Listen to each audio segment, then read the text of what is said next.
Le gouvernement peut interrompre l'accès des Français à un réseau social, dans certains cas.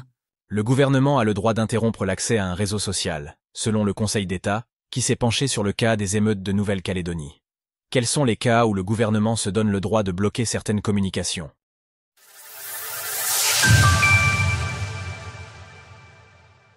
Le Conseil d'État se penche sur le sujet de l'accès aux réseaux sociaux.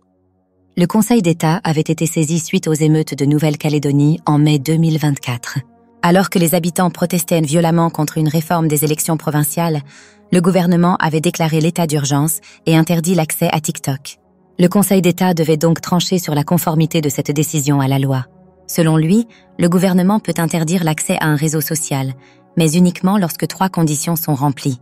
L'interdiction ne peut être légalement décidée qu'à titre provisoire, à la condition qu'aucun moyen technique ne permette de prendre immédiatement des mesures alternatives moins attentatoires aux droits et libertés, et que l'interdiction soit prise pour une durée n'excédant pas celle requise pour rechercher et mettre en œuvre ces mesures alternatives.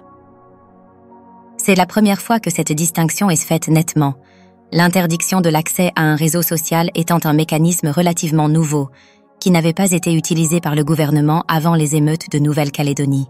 Un blocage illégal en Nouvelle-Calédonie.